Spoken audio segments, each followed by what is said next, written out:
오늘 말씀은 지난주에 이어서 하나님이 어떤 분인가, 그리고 우리의 신앙이 어떤 그림으로 하나님께서 그리길 원하시는가의 큰 그림을 제가 한 3주 전부터 계속 말씀드리고 있습니다. 그런데 이게 왜 중요한가 이렇게 고민을 하다가 오늘 아침에 뉴스를 하나 제가 보게 됐는데요. 굉장히 대조되는 이 뉴스더라고요. 그게 뭐냐면 중국이 이 바이러스 문제를 잘못 대처했던 건이 하나 있고요. 반대로 한국이 이 건을 잘 대처한 건이 두 개가 상징적으로 이렇게 나와 있는데, 이 두 가지 예를 가지고 왜 우리가 성경을 통해 하나님의 나라를 배워야 되는지를 좀 설명을 드리도록 하겠습니다. 그럼 좀 아무래도 이해가 쉬울 것 같아서요. 오늘 아침 뉴스에 나온 내용이 중국 쪽에서 나온 뉴스입니다. 사실은 지난해 12월 30일 날 이 바이러스를 잡을 수 있는 기회가 있었어요. 그게 뭐냐면 우한시 중심병원 소속의 의사 리원양이라는 분이 계셨는데요. 이분이 평소와 다름없이 진료하다가 깜짝 놀라는 환자를 보게 됩니다. 기침과 고열 그리고 호흡곤란에 시달린 환자를 보고, 그 환자는 2003년 사스 증후군, 호흡기 증후군, 사스 바이러스와 매우 흡사한 반응을 보이는 환자를 보게 됐고요. 그래서 그 환자를 조사를 했더니 코로나 바이러스에 대한 양성 반응이 나왔다고 이렇게 기사가 떴더라고요. 그래서 이분이 깜짝 놀라서 이제 우리나라 카톡 같은 채팅하는 웨이신 채팅이라는 방을 통해서 의대 동기들에게 이 내용을 공유합니다. 그러자 거기서 7명이 우리 병원에도 있다, 그런 사람이. 그러니 이게 한두 사람의 문제가 아니라 뭔가 유행이 시작된 거다, 이런 판단을 해서 이 문제를 해결하려고 시도를 했는데 문제가 여기서 발생합니다. 중국 정부가 사회 혼란을 빌미로 이 사람들 감옥에 넣어버렸어요. 7명을.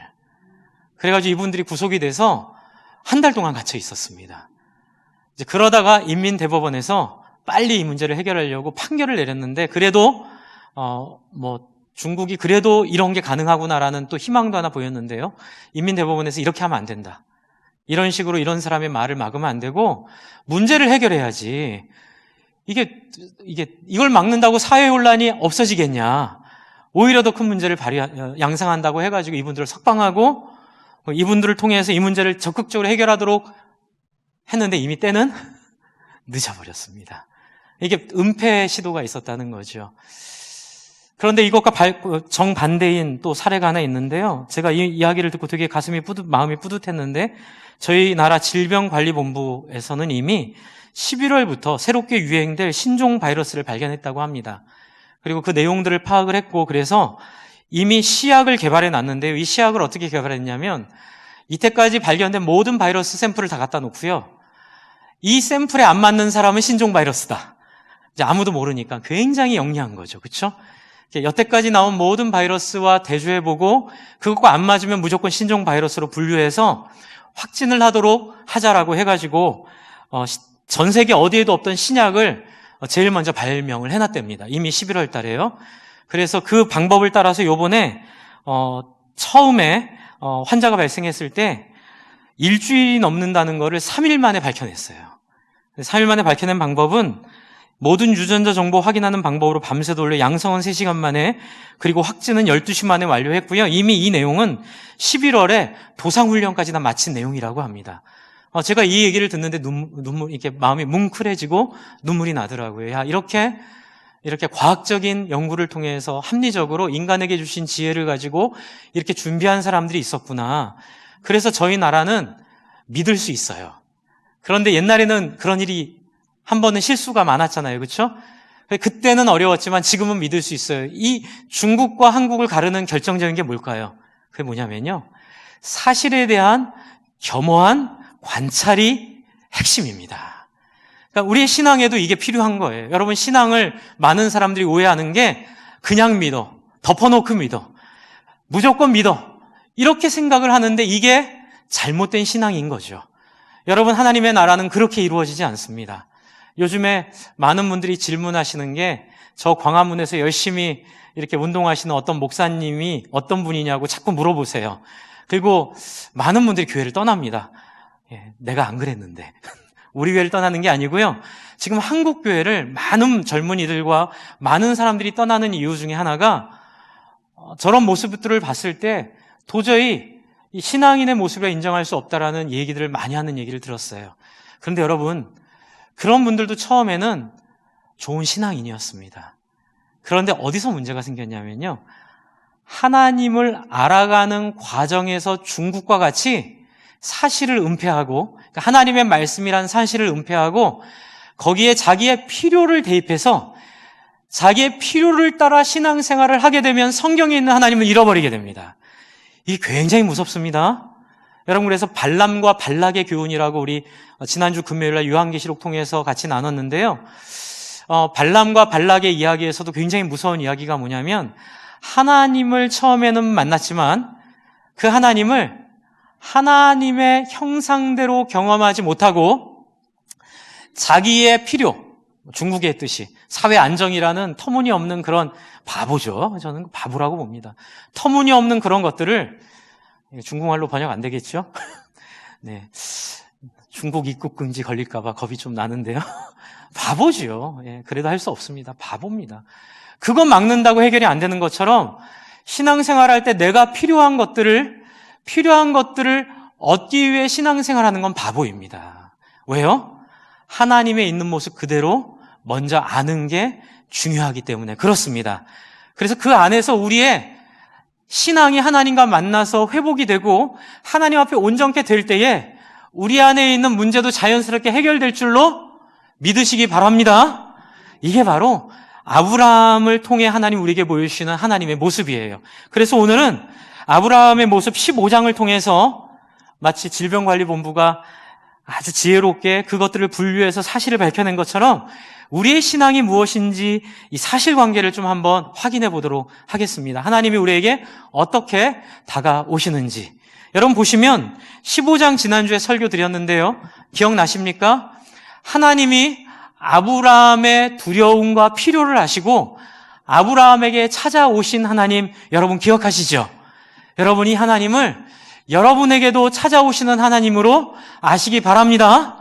왜냐하면 하나님은 어제나 오늘이나 동일하시기 때문에 아브라함을 대하신 것처럼 저와 여러분도 대하십니다. 그래서 첫 번째, 우리 삶 속에 하나님의 백성이 된 다음에 나타나는 모든 어려움들이나 모든 장애들은 하나님을 만나기 위한 도구로 하나님의 섭리 가운데 우리에게 허락하신 것임을 믿으시기 바랍니다.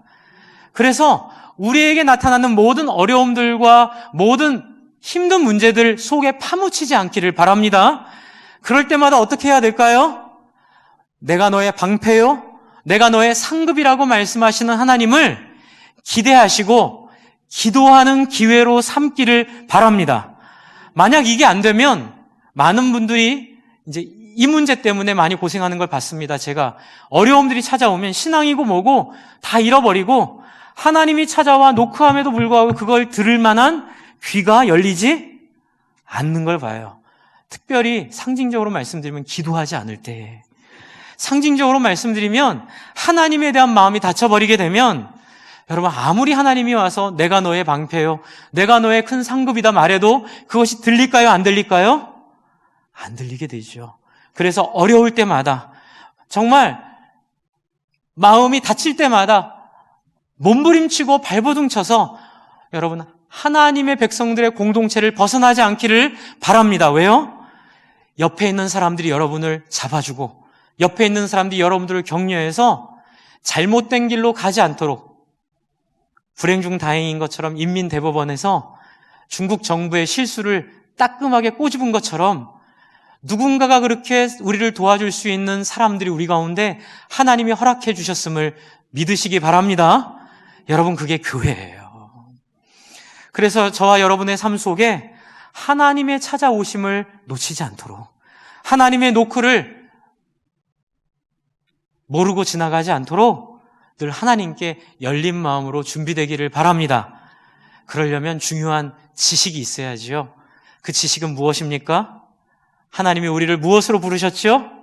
제가 지난주에 말씀드렸는데요. 이 굉장히 중요한 핵심입니다. 하나님의 형상으로 우리를 지으셨죠? 하나님의 형상의 핵심은 뭐라고 말씀드렸죠? 우리라고 말씀드렸죠. 그래서 여러분 큰 그림을 이해하셔야 됩니다. 하나님은 우리를 공동체로 부르셨습니다. 이건 여러분 성경에 써놓으세요. 공동체. 여러분 신앙에서 가장 중요한 핵심은 공동체, 하나님의 형상을 닮은 사람들이 하나님의 존재하는 양식을 따라 함께 더불어 서로가 서로에게 하나님을 깨닫게 하는 역할을 하면서 함께 지내는 사람들, 이 공동체로 하나님이 우리를 부르셨습니다. 이걸 놓치면 그 광화문에 계시는 그분들이 실수한 길로 가는 것과 같이 똑같이 갈 수밖에 없어요. 왜냐하면 나를 부르심이 나의 성공이나 나의 부르심이 나의 유명함이나 나의 부르심이 나의 잘됨이라고 착각하게 되면 100%입니다. 기독교 역사 2000년은 100% 보여줍니다. 다 그 길로 가게 되어 있습니다. 선앙당의 하나님, 불교의 하나님, 미신의 하나님으로 다 가게 되어 있습니다. 명심하실 것, 하나님 우리를 무엇으로 부르셨다고요? 공동체로 부르셨죠. 그리고 이제 두 번째, 우리를 공동체로 부르신 하나님께서 우리에게 인격적으로 다가오십니다. 여러분, 그것을 지금 아브라함이 보여주고 있습니다. 하나님이 저와 여러분을 인격적으로, 개인적으로 친밀하게 찾아오심을 믿으시기 바랍니다.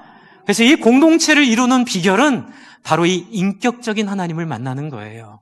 그래서 하나님은 아브라함이 힘들고 어려울 때 그의 방패로 나타나 주시고 그의 상급으로 나타나 주셔서 아브라함에게 이렇게 격려해 주십니다. 오늘 5절을 우리 한번 보겠습니다. 그를 이끌고 밖으로 나가 이르시되 하늘을 우러러 무뼈를 셀 수 있나 보라. 또 그에게 이르시되 내 자손이 이와 같으리라.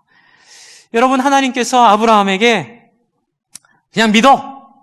내가 그렇다면 믿어야지. 너 나 의심하는 거야. 이렇게 안대하시고 안 믿어지는 아브라함을 시처럼 음악처럼 데리고 나가셔서 시청각 교육을 하고 계시는 거예요.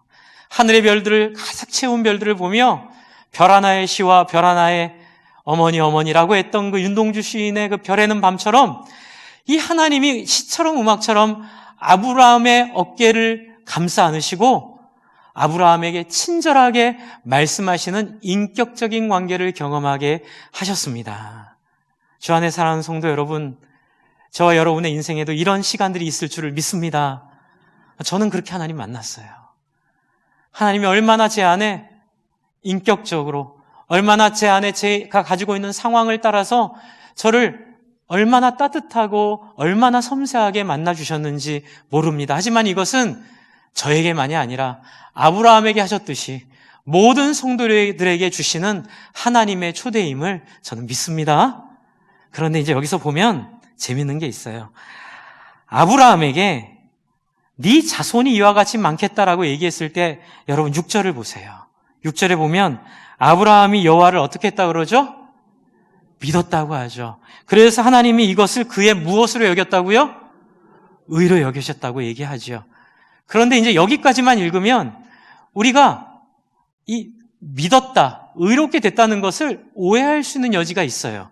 마치 믿었다, 의롭게 됐다는 걸 기계적으로 그냥 우리가 하나님을 의심하지 않고 하나님께 물어보지 않고 하나님 무조건 그러면 네라고 얘기해야 되는 것처럼 착각하게 되는데 전혀 그렇지가 않죠. 뒤에 보시면 7절을 한번 보세요.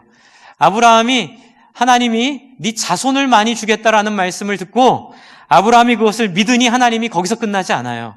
뭐라고 하죠? 7절.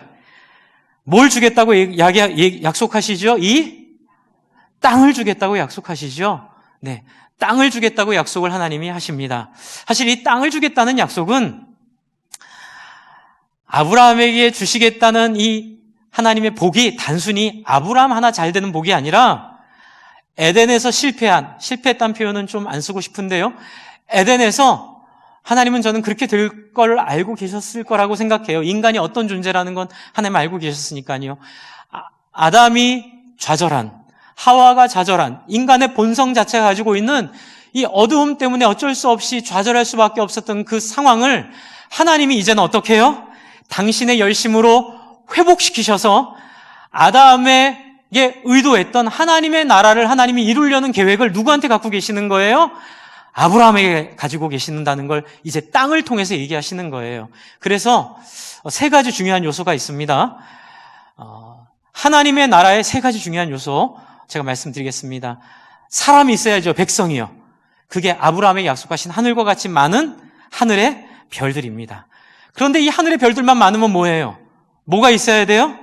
현실이 있어야 되잖아요. 땅이 필요합니다.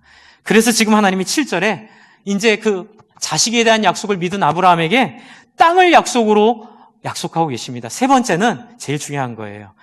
그 백성과 땅의 주인이 누구냐는 주권의 문제입니다. 여러분, 주권은 누구에게 있어야 되죠? 하나님에게 있어야 됩니다. 그런데 아담과 하와가 실패한 게 여기예요. 땅도 있었고 씨도 있었는데 주권에서 실패해서 아담과 하와가 타락하게 됐는데, 하나님은 이 아브라함을 설득해서 하나님을 주인으로 섬기는 사람들의 공동체를 하나님이 아브라함을 통해 만들려고 하시는 거예요. 그래서 나중에 보시면 이삭의 사건을 통하여 하나님이 아브라함에게 주인임을 확인받으십니다. 어떻게 해요? 네 사랑하는 네 독자, 네 눈에 넣어도 아프지 않은 그 아들을 모리아산으로 데려가 나에게 제물로 바치라라는 그 말씀에 성경에 보면 하나님이 부활시키실 것을 믿는 믿음으로 진짜 제물로 바치려고 할 때에 하나님 그때 확인하시죠. 아브라함아, 네 독자를 손대지 말아라 라고 말씀하시는 하나님의 진심은 바로 이 세 가지를 완성하게 하려고 하는 하나님의 계획인 거예요. 지금 그 안에서 아브라함에게 하나님이 자식에 대한 약속을 주셨는데, 그것을 믿은 아브라함을 하나님이 의로 여기셨는데, 문제는 두 번째예요. 땅을 약속을 하셨더니 8절입니다. 오늘 설교의 핵심입니다. 8절의 반응이 뜨아한 거예요. 8절을 한번 읽겠습니다. 시작. 그가 이르되 주 여호와여, 내가 이 땅을 소유로 받을 것을 무엇으로 알리이까? 여러분, 이 8절을 어떻게 한번 생각해 보셨어요? 8절이 어떠세요? 보세요. 6절에 여호와를 믿으니 이것을 그의 의로 여기셨다고 영광스러운 칭호를 주셨어요. 그러면 8절에는 이렇게 하면 안 되죠. 우리 생각에는. 어떻게 해야 돼요? 아멘! 이래야 되는 거예요.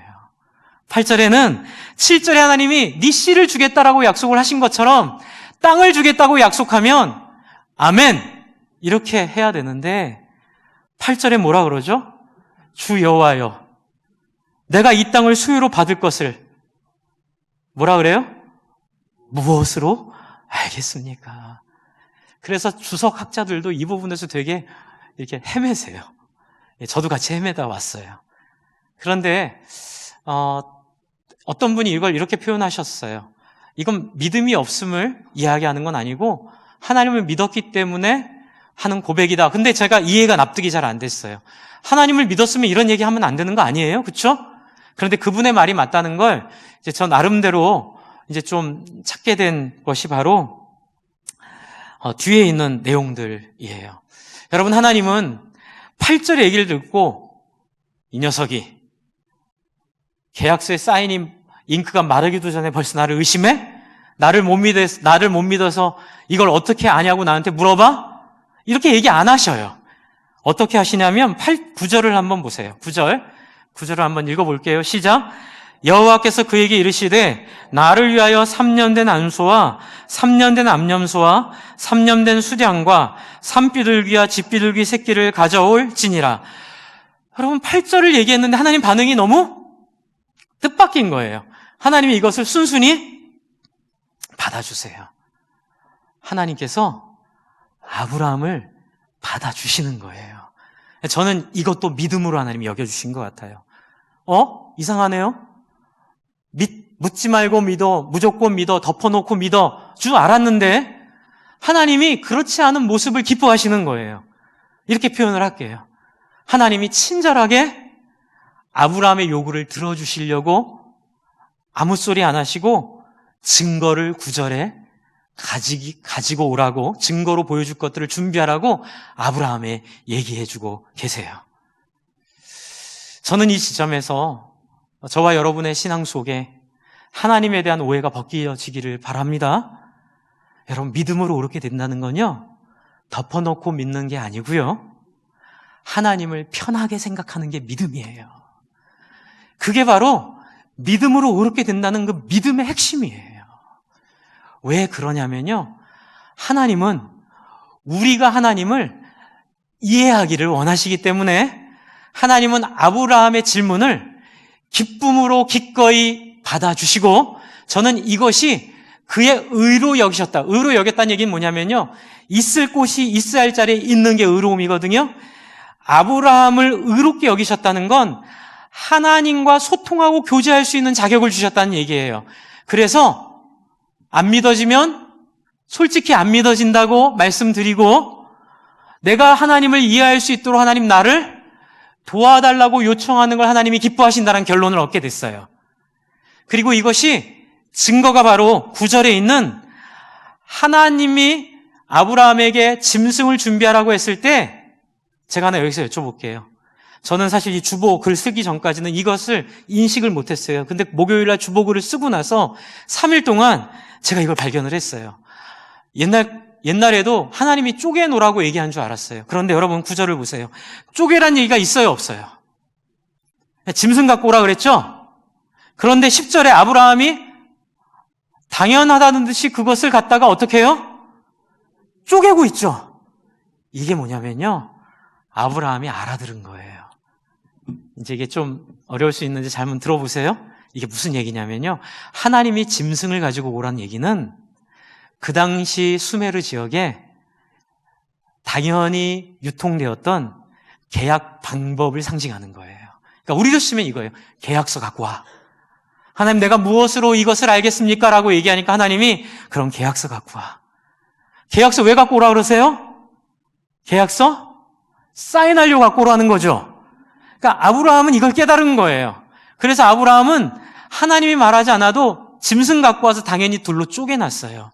이게 뭐냐면요, 그 당시 고대 근동에 있었던 이 수메르 지역에 이 발굴된 문서들을 공부하다 보니까 그 당시 그 지역에 광범위하게 퍼져 있었던 계약 방법이 이거예요.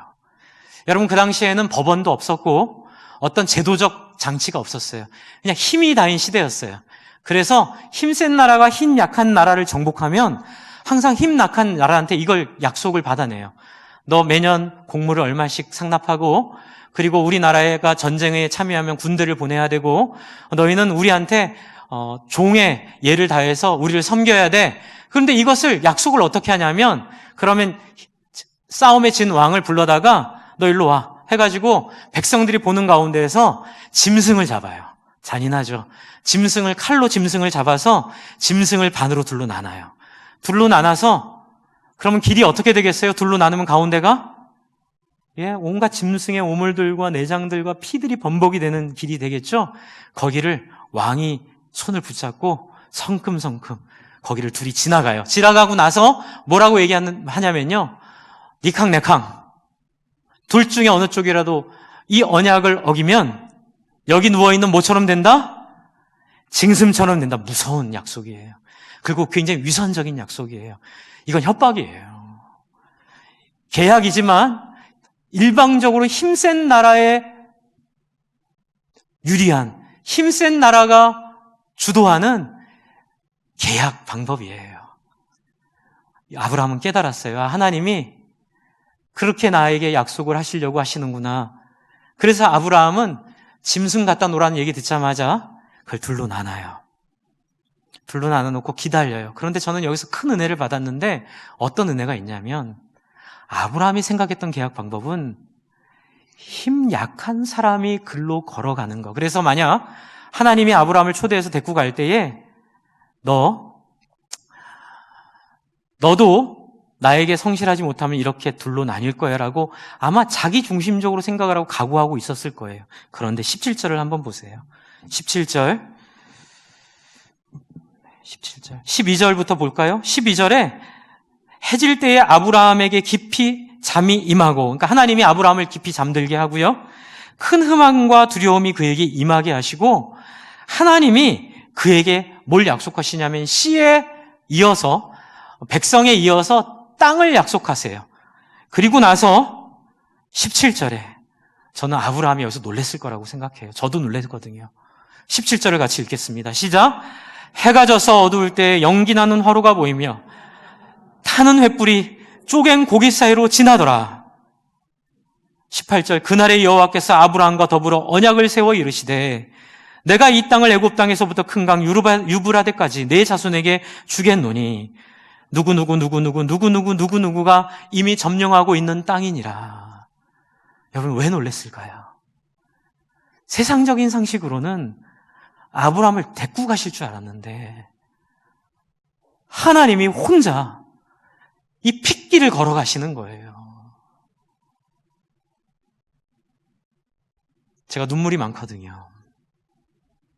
제가 한 20년 전에 이 본문을 어떤 교수님과 공부할 때에 많이 울었습니다. 17절 읽다가 정말 꺼이꺼이 울었습니다. 하나님이 이렇게까지, 하나님이 이런 분인가? 제가 무슨 말 하는지 아시겠어요? 하나님이 아브라함의 손을 안 잡고 홀로 그 길을 걸어가시는 거예요. 하나님 스스로 모욕을 감당하시는 거예요. 하나님이 죽을 수 있어요? 하나님이 어떻게 죽을 수 있어요? 하나님이 그 이방인들, 하나님 모르는 그 사람들, 그 자리에 하나님이 내려오셔서 네가 정말로 나를 못 믿으면 내가 이 수치스러운 임금들의 약속 방법을 사용해서 내가 그들의 방법을 따라 내가 너에게 약속하마. 내가 너에게 한 약속을 못 지키면 내가 여기 누워있는 이 짐승처럼 되리라. 하나님이 이렇게 선언하시는 거예요. 이게 가능한 일이에요? 이렇게까지 하실 필요가 있는 거예요? 저를 미치게 만들더라고요. 야, 이게 하나님이구나. 여러분, 예수의 십자가 똑같아요. 하나님이 이 땅에 와서 이렇게까지 하실 이유가 있어요? 죄진 건 난데, 어두운 건 난데 이렇게까지 하나님이 하실 이유가 없는 거예요.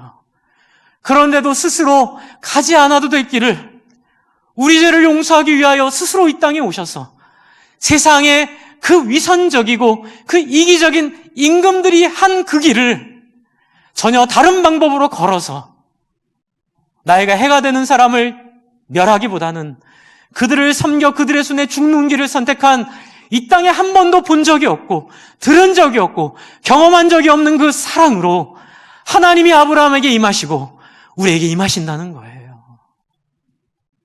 여러분, 제가 왜 목회할까요? 여러분, 왜 목자 목녀들이 이렇게 저보다도 대단하세요? 목자 목녀들은 당신들의 생업도 하시고 또 교회에서 목사처럼 섬기기도 하시는 이 놀라운 헌신을 왜 하실까요? 구원받으려고요? 아니에요. 천국 가려고요? 아니에요. 물론 그건 감사하지만 그게 목적이 아니에요. 이 놀라운 하나님을 만나니, 이 놀라운 하나님을 경험하니 내 인생을 아낌없이 드려도 아깝지 않겠다는 확신이 드는 거예요. 이런 분이 없는 거예요. 이런 존재가 없는 거예요. 이런 일이 없는 거예요. 홀로 스스로 모든 일을 다 감당하시고 아브라함을 만드시고 아브라함을 성장시키시고 아브라함을 결국에는 하나님의 형상을 닮은 사람 가까이 만드셔서 믿음의 조상이라는 칭찬을 아브라함에게 주시는데 제가 한번 여쭤볼게요. 아브라함이 그럴 만한 사람이라서 그랬을까요? 아브라함이 그러기에 자격이 있어서 그랬을까요? 아니에요. 다 하나님이 만드신 거예요. 다 하나님이 이루어 놓으신 거예요. 하나님이 설득하시고 하나님이 고생하시고 하나님이 모욕을 뒤집어 쓰시고 하나님이 이런 요구마저도 마음으로 다 받아내시며 그것을 어떻게 해요? 믿음으로 여기고 그의 의로 여겨서 하나님의 백성으로 하나님과 소통하는 사람으로 만들기 원하시는 그 하나님의 소원함들. 그래서 결국 하나님은 아브라함을 그렇게 만들어버리고 마세요. 20년 전에 나왔던 박연선 목사님의 하나님의 열심이란 책에서 이 이야기를 처음 해요. 청년 때 그 책 읽고 정말 미치는 줄 알았어요. 하나님 너무 좋은 거예요. 하나님이 너무 좋은 거예요. 여러분, 그래요. 죽을 때까지 고생 안 하고 편하게 살다가 죽기를 바라는 것이 우리의 본성이지만 이 하나님 만나고 나서 생각이 바뀌었어요. 오래 사는 것도 중요하고 건강하게 사는 것도 중요하지만 그런데 정말 이 하나님의 백성답게 살다 가는 소원으로 바뀌었어요. 그렇게 산다면 좀 일찍 죽더라도 죄송합니다. 그렇게 살다면 좀 병에 걸린더라도 그렇게 사는 사람으로 살 수만 있다면 너무나 영광스럽고 가치롭다는 생각을 하게 되었어요. 이번에 코로나 바이러스 이렇게 창궐하면서 어떤 인문 사회학자가 글을 썼더라고요. 세상에는 3가지 부류의 사람으로 나뉜다. 특히 위기가 왔을 때 자기만 생각해서 다른 사람을 혐오하고 공격하는 사람들.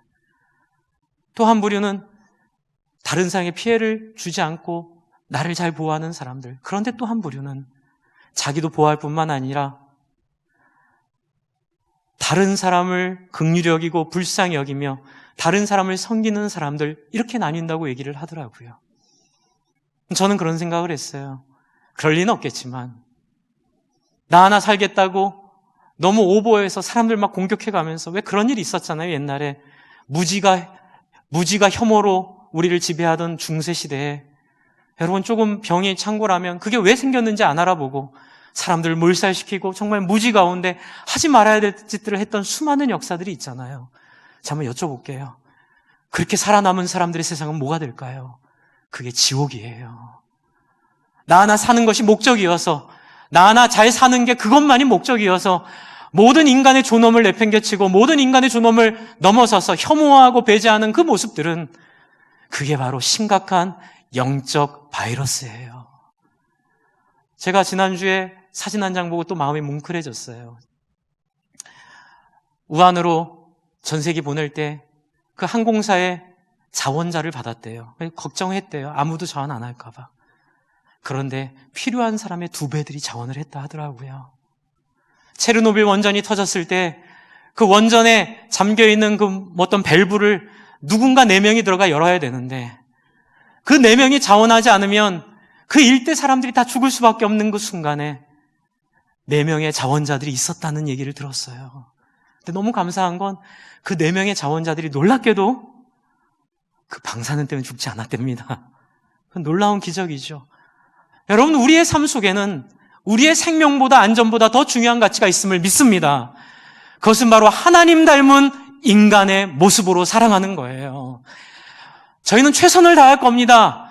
소독도 하고 방역도 하고 질병본부의 지침을 따라 열심히 하겠지만, 하지만 근거 없는 거짓 뉴스에 속아서 하지 않아도 될 상처들을 성도들에게 주고 하지 않아도 될 배제들의 그 거짓된 이야기들에 파묻히지 않기를 원합니다. 위기가 올 때마다, 어려움이 올 때마다 그리스도인의 리스크는 사람을 포기할 수 없어서, 그것 때문에 때로는 병에도 걸리고, 그것 때문에 때로는 죽기도 하고, 그것 때문에 때로는 하나님의 나라가 얼마나 영광스러운지 우리의 삶을 통하여 이 땅에 보여줄 수 있는 기회가 우리에게 있음을 믿습니다. 얼마 전에 한국의 전쟁 위기가 극도로 치닫았을 때 우리 아들이 물어보더라고요. 아빠, 전쟁 나면 우리는 어떻게 해야 돼? 그래서 제가 얘기했어요. 우리는 여기서 죽는 거야. 교회를 지키는 거야. 성도 한 명이 남을 때까지 우리는 교회에 있어. 왜 그래야 돼? 왜냐고? 네 아빠가 목사이기 때문에, 내가 그리스도인이기 때문에 세상 사람들처럼 살아남기 위해 발버둥 치는 인생이 아니라 하루를 살아도 하나님의 이 희생과 헌신과 이 소원을 조금이라도 본받고 누리는 영광스러운 사람으로 살게 하기 위하여 하나님께서 아브라함을 만나주시고, 그래서 영광스러운 믿음의 조상으로 하나님이 아브라함을 세웠음을 믿습니다. 여러분의 인생에 하나님이 계획하신, 아브라함을 통하여 하신 것처럼 하나님이 계획하신 다양한 삶의 국면이 있을 줄을 믿습니다. 어떤 제자는 오래 살다 죽었고, 또 어떤 제자는 예수님 돌아가시자마자 순교했던 것처럼 우리의 삶의 길들은 다 다양할 것입니다. 오래 사시는 분도 계실 거고 좀 일찍 하나님 부르시는 분도 계실 것입니다. 하지만 여러분, 두려워하지 마십시오. 하나님이 우리에게 헌신하신 것처럼, 하나님이 우리를 만나신 것처럼 인격적인 신앙을 통하여 하나님 만나시고 공동체로 이루어진 우리에게 주신 이 공동체를 한번 같이 해주실까요? 인격적인 섬김으로 살아보는, 이제 제가 하겠습니다. 유감이 없는 인생 한번 살아보기를 바랍니다. 우리 안에 하나님 더욱더 담대함을 주시고, 우리 안에 더욱더 사랑을 주시고, 우리 안에 더욱더 지혜를 주시고 지식을 주셔서 여러분, 하나님 오시는 것 깨달을 수 있도록 기도하시기 바랍니다. 하나님이 와서 대화하시는 것 알 귀를 달라고, 귀를 열어달라고 기도하시기 바랍니다. 그리고 그 하나님 누리시기 바랍니다. 하나님 오해하지 마십시오. 진짜 신앙은, 이거 한번 같이 해볼까요? 진짜 신앙은, 진짜 믿음은 물어보는 거.